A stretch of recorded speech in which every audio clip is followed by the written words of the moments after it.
Howdy there guys, welcome back to Edgar TV for a roundup of the Pro Tour event number 5 taking place in Hildesheim. These are great if you're working through the day and you're not able to track the Pro Tour, or you just want it sort of recapping and reviewing for you. Make sure you're subscribed here, I'll get it done for you. These are the players today. The players in the green are the ones that have joined the tour. These are coming off the Challenge Tour Order of Merit. Players in there you may recognise, such as the World Master Wesley Plazier, John Henderson.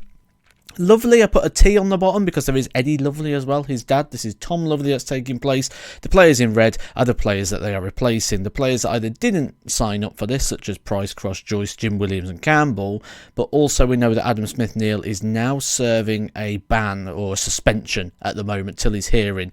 So not able to enter DRA events, which include the PDC Pro Tours. Now, the Pro Tour, we are looking at these players as well today. This is the list of players that have yet to pick up a win so far this year, but I have noticed a draw. Keegan Brown and Jacques Larbe have actually drawn each other, so we're guaranteed to see at least one player removed from this list. We actually saw 3 players removed from the list: Jelle Klassen, Gert Nenches and Keegan Brown picking up their victories. Daryl Pilgrim continues to get sort of these draws where he plays well but doesn't pick up the results. Again, him going down 6-5 this time to Damon Heta. Rob Grundy continues his life on tour without picking up a victory as of yet. Michael Smith going over there, as have a lot of the big names. Now, this might be due to the midweek. Gary Anderson even going over. Van Gerwen going over. So a lot of the big names actually going over to this event, where traditionally they'd sort of miss these midweek ones that are taking place over in Germany. Peter Wright continues to pick up Pro Tour wins as well. Not a great performance, a mid-80 average, but that's enough there for him to get past Adam Gavlas. 2 of the players that got late call-ups, Henderson and Gravak. Terrible with names, I do apologise, especially if I spelt anything wrong. I'm sure you'll be pointing it out every comment in the comment section, going, oh, you spelt this wrong. Yes, I know, I can't spell. Yeah. Mesler Suljovic had a bit of a revitaliser form recently at the UK Open. His tour card's in danger this year, but another defeat there, but I'm still going with the fact Mensah loses it. I think I'm going down that road. Josh Rock's form continues to struggle at the moment. A 6-5 loss to last year's Challenge Tour winner, Berry Van Peer. There's the victory for Jelle Klassen. 6-5 victory there over Dom Taylor. There's a few people that are appearing on this side of the draw a little bit too often for my sort of liking at the minute, where you think they really are in danger of losing the card, and I will pick up on those throughout the year. I'll let you know everything that's going on in regards to draws or qualifications, because the next thing is the World Match Play.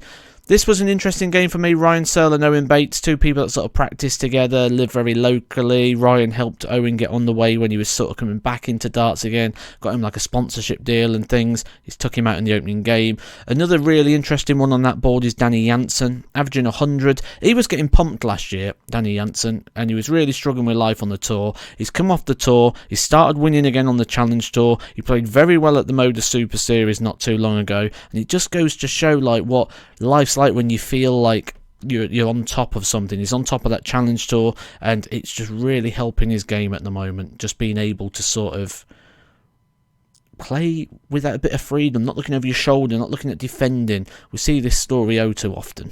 Some real star performers in the round of 2. 4 people getting over 100 average. Obviously, Christopher Tysky standing out at 115.35. 6-1 win over Nick Kenny.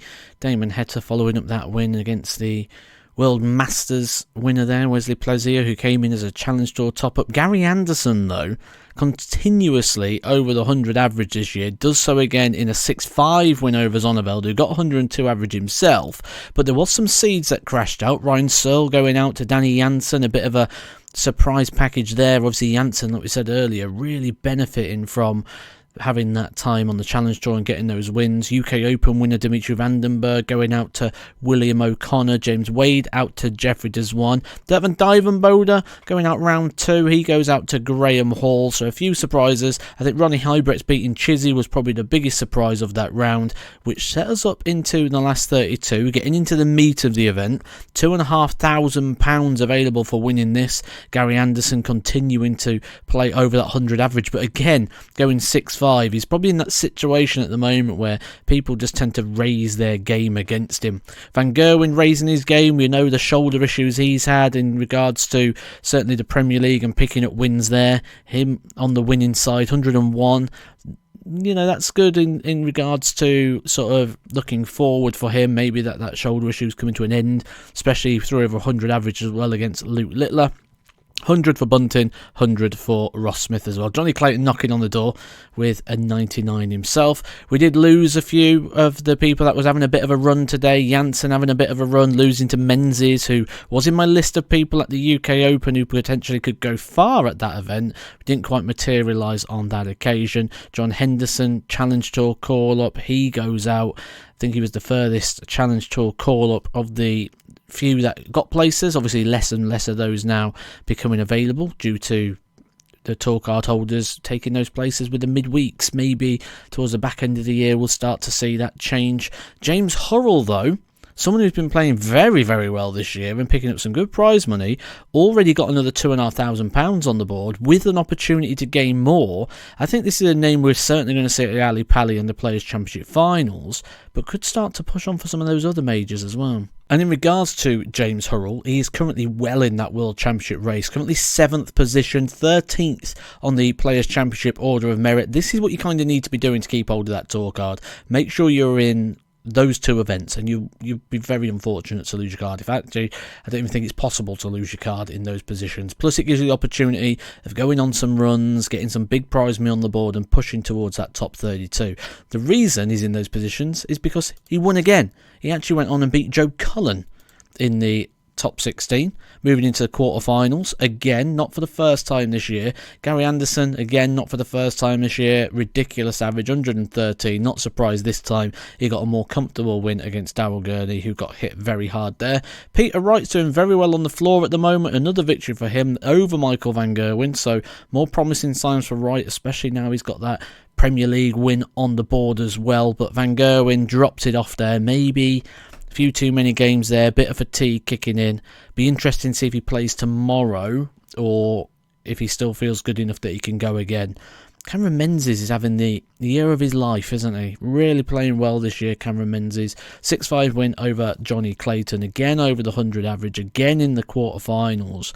I remember watching the World Championship interview where he said he wants to be a professional dart player. Well, the money he's picking up this year, he won't be far off, and he'll be in that Players' Championship finals, he'll be in that Worlds, and if he carries on like this, he'll be getting close to some of those other biggies as well. Now, that was the end of the line for those two stories we're talking about, James Hurrell and Cameron Menzies. But Cameron Menzies, I said, was very, very close to some of the major events. The only two places outside the World Match Play at the moment, £1,500 needed, which it's just a couple of wins on the Pro Tour, and he'll be provisionally in a match play place. He's also provisionally in a World Grand Prix place at the moment as well. So we could see him a little bit more in some of the big TV events, especially if he keeps playing darts like he is at the moment. That's really going to help his case in getting into some of these extra events on top of the World Championship and the Players' Championship finals. They both went down though. Raymond van Barneveld, big run for him, beating James Hurrell 6-3 to get into the semi-final. Gary Anderson continues his form as well. It was actually Ross Smith though that took out Cameron Menzies, giving us the semi-finals of having a seed in every single position. Now, you're probably thinking you already know the outcome of this on the way that Gary Anderson's been playing, but you'd be wrong. Gary Anderson going out in the semi-finals, and it was actually Van Barneveld who took out Gary Anderson, then went on to have one of the most dominant performances in the final against Stephen Bunting, absolutely brushing him aside, in full control from the start of that game, picking up the title. And you probably remember the situation a few years ago on the World Championship stage, you know, the interview. Go check it out on YouTube, I'm sure it's out there. I don't think we're going to get that from this Pro Tour event, but £15,000 on the card there for Van Barneveld, meaning he moves into a World Match Play and Grand Prix provisional spot. In fact, to be precise, 9th in regards to the World Match Play, 6th in regards to the World Grand Prix. So it's heavily likely that we're going to see Barneveld up on those stages now once again. We haven't seen him sort of on other thing, the World Championship, Players Championship final. He had that run at the Grand Slam a couple of years ago, but a lot of people at the World Championship were suggesting that maybe we're seeing the end of Barneveld. Well, on the back of today, we're going to see him a lot more by the looks of it. It looks like Barneveld's going to be in a few biggies. I will obviously update you on all the sort of ins and outs, who's looking good for the match play, because that is the next event coming up in July, and qualifying criteria is getting small and shrunken in for that one now, so we'll keep an eye on that. Also, tour cards.